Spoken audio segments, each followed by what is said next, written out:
tempat itu. Victor pun sangat kecewa kepada Felicie dan mulai mengolok-olok Rudolph yang berpenampilan sangat nyentrik.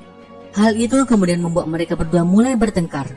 Sementara Felicie yang melihat tingkah mereka berdua segera pergi dari tempat itu. Felicie lantas kembali pulang, namun dia masih sangat merasa bersalah saat melihat Odette. Felicie kemudian memutuskan pergi ke opera untuk menyendiri, namun dia malah ketiduran di tempat itu. Alhasil saat terbangun, Felicie pun menyadari kalau dirinya sudah terlambat. Dengan cepat dia kemudian mengambil perlengkapannya dan berlari ke panggung audisi.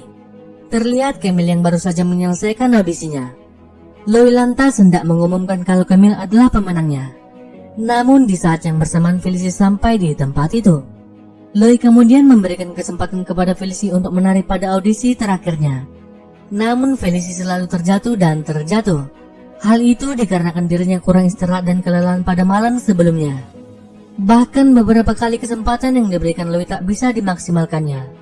Dan akhirnya Felicie pun gagal dalam audisi terakhirnya dan menjadikan Camille sebagai pemenangnya. Tak lama berselang, Nyonya Regine kemudian membawa Felicie dan mengirim Felicie kembali ke panti asuhan tempatnya berasal. Felicie pun akhirnya kembali ke panti asuhan. Hari-harinya pun dilalui Felicie di tempat itu dengan kesedihan dan perasaan hampa. Bahkan sang penjaga panti asuhan itu juga melihat apa yang dirasakan oleh Felicie. Felicie juga sangat merindukan Victor yang selalu ada bersamanya sebelumnya. Ketika tertidur, Felicie bermimpi saat-saat bersama dengan ibunya yang selalu menari sembari bermain dengannya. Hal itu kemudian membuat Felicie kembali bersemangat. Di tempat itu juga dia kembali melatih kemampuan menarinya setiap hari. Secara kebetulan juga sang penjaga panti asuhan itu melihat Felicie yang sedang berlatih menari. Pada malam harinya, Felicie kemudian mencoba kabur lagi dari tempat itu. Sayangnya sang penjaga panti asuhan itu malah memergoki Felicie. Namun secara tiba-tiba, pria itu malah membantu Felicie kabur dari tempat itu dan membawa Felicie kembali ke kota Paris. Felicie pun hanya bisa memeluk pria itu untuk mengungkapkan rasa terima kasihnya. Setelah itu, Felicie kemudian pergi menemui Odette yang sedang bekerja di panggung opera. Dia lantas meminta maaf atas apa yang sudah dilakukannya kepada Odette dan mengatakan kalau dia ingin selalu bersama dengan Odette. Mereka pun akhirnya berbaikan dan saling berpelukan. Setelah itu, Felicie kemudian pergi menemui Victor ke tempatnya bekerja. Terlihat Victor yang bersembunyi di bawah meja dan tak mau bertemu dengan Felicie. Felicie kemudian meminta maaf atas perbuatannya kepada Victor. Sementara itu, Victor juga memberikan kotak musik Felicie yang sudah diperbaikinya. Saat berada di opera, Felicie melihat Camille yang sedang berlatih sebelum pertunjukan. Namun semua gerakan yang dilakukan oleh Camille tak sesuai dengan yang diperintahkan oleh Louis. Setelah itu, Felicie kemudian melanjutkan pekerjaannya membersihkan opera bersama dengan Odette. Namun tiba-tiba Camille mendatanginya dan mulai mengganggunya. Camille kemudian kembali mencoba memprovokasi Felicie. Namun kali ini Felicie membalas perkataan Camille, yang kemudian membuat Camille sangat kesal. Felicie kemudian menantang Camille berduel untuk menentukan siapa yang terbaik di antara mereka. Mereka kemudian saling memamerkan gerakan yang sudah mereka latih selama ini. Camille juga terlihat sesekali berusaha menjatuhkan Felicie.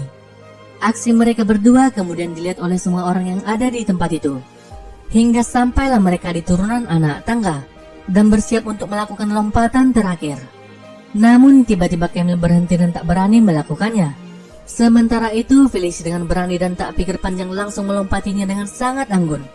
Hal itu kemudian membuat Camille sangat terkesima dan tak bisa berkata apa-apa. Begitu juga dengan semua orang yang sangat takjub dan mulai menyoraki Felicie. Louis yang juga melihat itu kemudian mendatangi mereka. Louis kemudian bertanya kenapa mereka berdua menari. Dengan berat hati Camille kemudian menjawab kalau ibunya lah yang selalu memaksanya.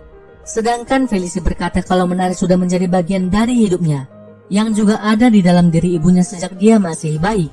Dan saat ini dia bisa menari karena Odette. Camille yang mendengar itu kemudian membuka mata hatinya dan mengalah kepada Felicie. Mereka pun akhirnya saling berbaikan. Dan setelah itu Louis pun akhirnya memutuskan kalau Felicie yang akan mendampingi Rosita Mori pada pertunjukan The Nutcracker. Setelah itu Felicie kemudian pergi menemui Victor. Dia kemudian memberitahukan kalau dirinya sudah lulus dan meminta Victor untuk datang ke pertunjukannya. Mendengar itu Victor kemudian mulai mengungkapkan perasaannya kepada Felicie. Namun tiba-tiba Nyonya Regine pun muncul dan langsung memukul Victor. Dengan penuh rasa amarah dia juga hendak melukai Felicie.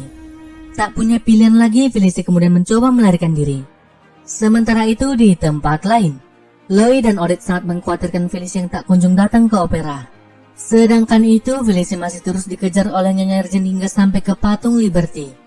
Tak bisa kemana-mana lagi, Felicia kemudian mencoba memanjaknya. Namun Nyonya Regine masih terus mengejarnya. Di sisi lain, Victor yang sudah tersadar kemudian langsung pergi mengejar Felicia. Sementara itu, Felicia sudah sangat terpojok dan tidak bisa pergi kemana-mana lagi. Tapi beruntungnya Victor pun datang dengan sayap buatannya dan langsung menyelamatkan Felicia yang akan terjatuh. Mereka kemudian segera pergi ke opera. Sesampainya di tempat itu, Felicia kemudian segera bersiap-siap. Lois dan Odette juga memberikan semangat kepadanya. Sebelum memulai pertunjukannya, Felicia kemudian memberikan sebuah ciuman kepada Victor karena sudah ada dan selalu bersamanya. Film pun ditutup dengan memperlihatkan Felicia yang menari bersama dengan Rosita pada pertunjukan malam itu. Dan film pun berakhir. Oke teman-teman, sekian alur cerita dari film Lip Ballerina.